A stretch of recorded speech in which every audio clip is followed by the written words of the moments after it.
I'm sure so many of us have been through reading slumps in our lives. Dare I say every one of us. I think it's something that just happens sometimes. You either pick up the wrong book or you just suddenly become uninterested. But what about when you almost fall out of love with reading?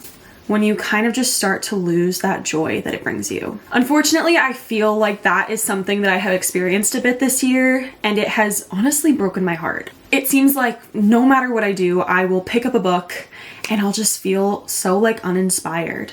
And I won't care in the way that I always have. And I feel like I can't escape into that story like I've done my entire life. There have been a couple books this year that have brought me that type of feeling. One of them being Carrie Soto Is Back by Taylor Jenkins Reid. That is what reading is supposed to make me feel. That is what it has made me feel for all 24 years of my life, as if I was reading when I was a baby, but let's just pretend. And I want that back. So today I'm gonna start a little mini vlog series, kind of just showing you guys the path I'm gonna take into rediscovering my love for reading, kind of falling back in love with it again. The first thing I'm gonna do to kind of start this is DNFing the book I'm reading.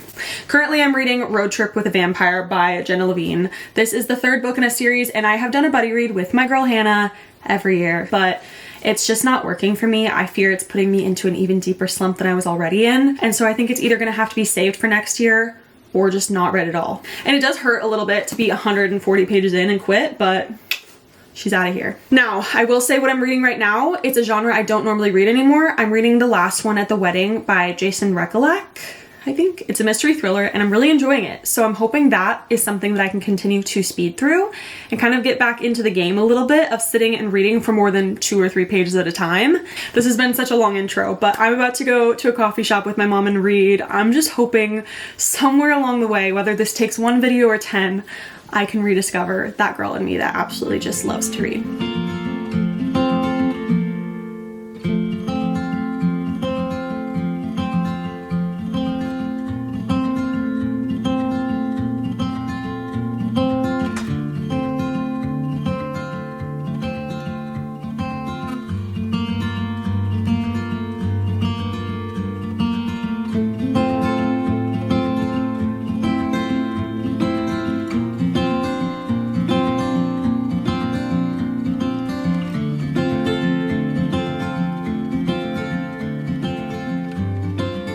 Okay, so we are about 24 hours in and I have surprisingly made some pretty good progress on The Last One at the Wedding. I picked up this book because I loved the author, but I was curious to see how he would write a mystery thriller versus a horror. And I haven't read a mystery thriller in a long time, so I figured maybe I would have some fun. And like so far I really am. Yesterday when I started reading it, I was at 24% and now I'm at 56. So like, go off queen. Kind of slaying right now. Flying through it more quickly than I thought I would, and it's really starting to pick up, so I think it's gonna get more interesting. So maybe I'll finish it by like tomorrow. I'm feeling excited to read, and that's the point of this video, so I'm gonna continue on. This is the one I'm reading, if audio is here. And this is the one I'm reading, if audio is here.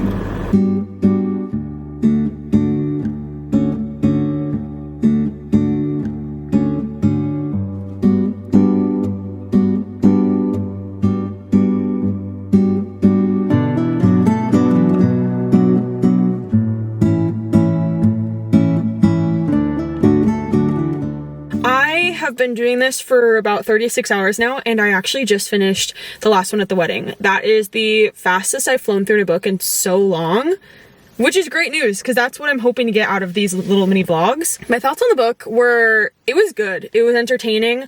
I think maybe it worked for me because I haven't read a mystery thriller in so long, which is crazy because that used to be like my go-to genre, and then I kind of just stopped reading them altogether. But I had so much fun. I feel like the end kind of disappointed me, but the setting of this book was set at this huge, rich summer camp, a wedding. Loved it. I felt like it could have been a movie. I felt fully immersed, and it kind of has me feeling like I want to read another mystery thriller, because if I was able to fly through that one so much and literally read for hours into the late hours of the night, maybe mystery thriller is what I need right now. I just want another book that has me excited to read, so we're gonna find out what I end up picking, but this challenge is going well so far.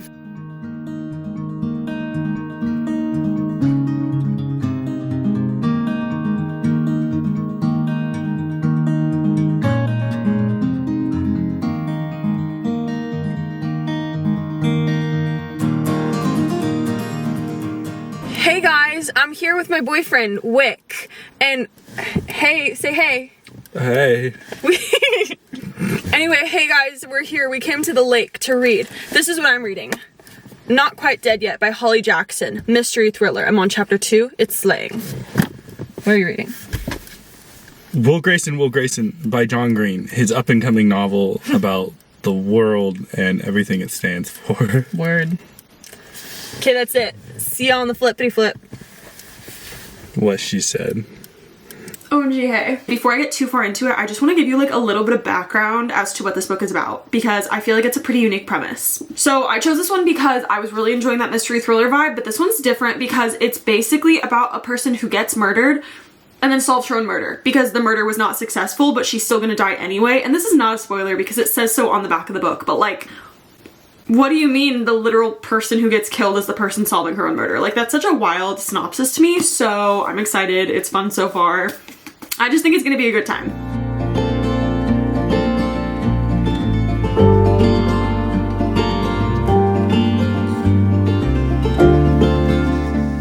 I just wanted to do a quick update. It is a day later and I'm about to leave for work, but I'm just letting you know I am on page 241 of Not Quite Dead Yet. I'm obsessed and I'm hoping I can finish this today, tomorrow at the latest, and then I'll give you my thoughts, but like, why is this getting me back into reading? I did not expect this to be this easy. Good morning. Please excuse my appearance. I was up a little too late reading last night, but it's been a couple days since I started Not Quite Dead Yet by Holly Jackson, and I already finished it, so let's talk about it. This book, I don't know how much I've talked about it so far in this video, but it was special for mystery thriller, I think. This book was not the cookie cutter mystery thriller where it's like the exact same things happen the entire time and it's so predictable, yada yada yada. Like, it was a unique premise and the way that it played out kept me guessing. I thought I figured out who the killer was pretty early on, but boy was I wrong. I did end up kind of suspecting who it was near the end, but it did not change my opinion on the book because the end, when I say I've never cried harder over a book in my life, I mean it. And I've probably said that before, although I don't cry over books too often. I do cry occasionally, but oh my goodness, I have never cried so hard because you get so attached to our main character Jet in this book just for her to literally die by the end. Absolutely gut-wrenching, heartbreaking. I was unwell. But yeah, I just think maybe mystery thriller was what I needed right now to kind of kickstart my reading, because first we had The Last One at the Wedding by Jason Rekulak, and I enjoyed that one thoroughly. I had so much fun. I enjoyed like the summer camp wedding setting. I liked that it did keep me guessing, but it was still kind of cookie cutter mystery thriller, so it wasn't anything crazy, but it just felt like I was easing my way back into reading, and I really enjoyed that one. I'd give it like a 3-star. Nothing crazy special, but it was good enough to get me wanting to pick up a book. And then this one, oh my goodness, I'd probably rate this like a 4.25 stars, I think is where I'm sitting at, because it's definitely more than a 4, but it's not quite a 5. But this one's one that I think is gonna stick with me. And it also, again, just kept me wanting to read. Like yesterday, all I wanted to do the entire time I was at work was read. Every time I had a break, I would run to my car and sit there and read as many pages as I could. Like, I was obsessed, and I wasn't expecting that from this one. I thought I'd like it, but I didn't know I was gonna love it like I did. But anyway, moral of the story is I think mystery thriller was it for right now. I think that's what is getting me back into reading. However, I am hesitant to pick up another mystery thriller because I think I can easily get burnt out on the genre, because now the hard part is keeping that momentum going, because the whole point of this is to rediscover my joy for reading and my want to read. And I'm like nervous to pick the next book because I'm afraid if I pick the wrong one, I could mess it up. But it's trial and error, baby, trial and error. So we'll see what happens. That was so much fun. I'm so glad I read these. I'm so glad I brought you guys on this little mini vlog to show you my journey of getting back into reading. I've been having so much fun. I hope you guys are too. It feels so great to be enjoying reading again.